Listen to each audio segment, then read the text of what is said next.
This is Tony Gachoka, and I'm happy today to talk to my fellow Kenyans on the day that William Ruto has been forced to withdraw the Adani deals from Kenya. Let me be very clear that the president's statement in parliament today was inaccurate and dishonest. Honorable members, I have stated in the past and now reiterate today that in the face of undisputed evidence or credible information on corruption, I will not hesitate to take decisive action.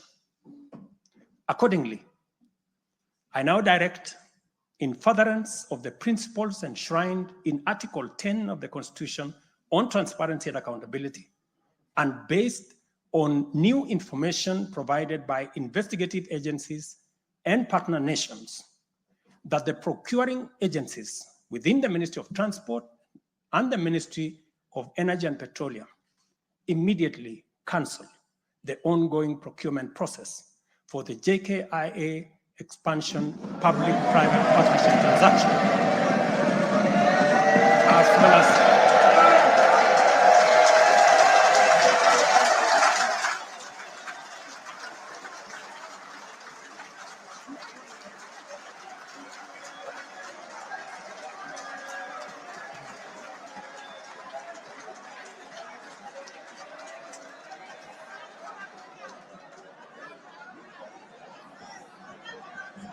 Let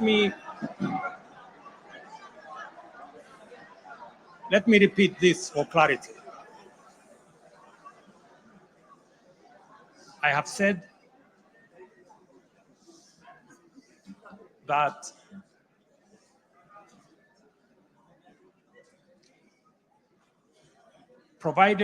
because of the information that has been provided to us by partner nations, I have directed agencies within the Ministry of Transport and the Ministry of Energy and Petroleum to immediately cancel the ongoing procurement process for JKI expansion public-private partnership transaction, as well as the recently concluded Ketrago transmission in public partnership procurement process.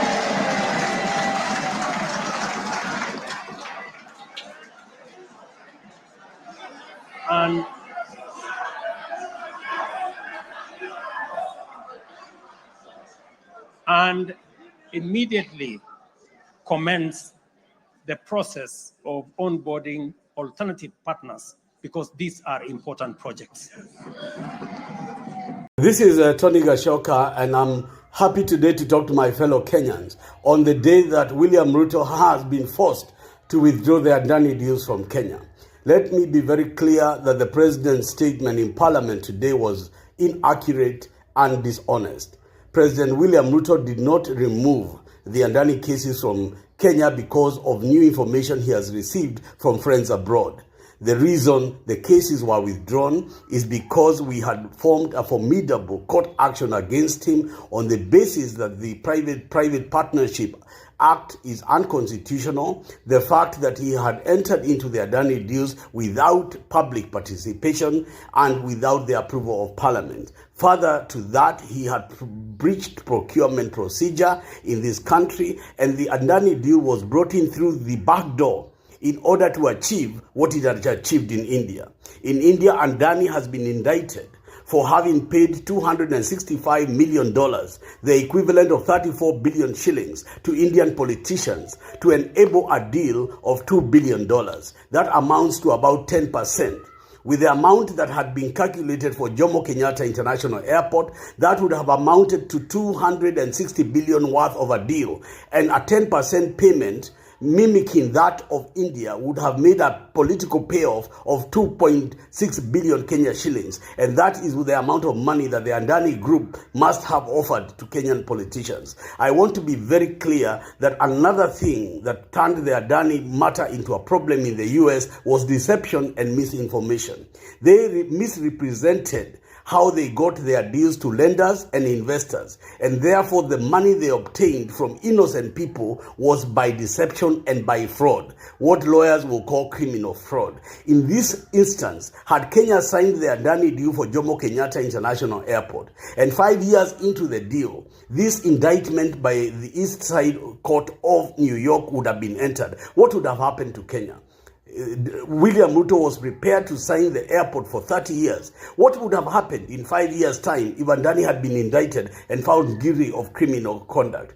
I want to tell this country that President Ruto has proved he's a man poor of judgment and prepared to put the public good in risk. And as Tony Gachoka, I want to say we must all make sure this is a one-term president. We must stop him, and we must never allow William Ruto to be re-elected in Kenya again. This is a call that I am making to every Kenyan. William Ruto must go because Andani is his creation. He cannot now celebrate that Andani has gone. How can Andani have come and then Ruto has been the one to celebrate him? Ruto today should be shedding tears the way the churches and the bishops have castigated his poor judgment. We as Kenyans add our voice to the churches to say that this country is being led in the wrong direction, and we condemn in the strongest terms possible the Andani deal to take over the Jomo Kenyatta International Airport. My name is Tony Gachoka, and this is Point Blank.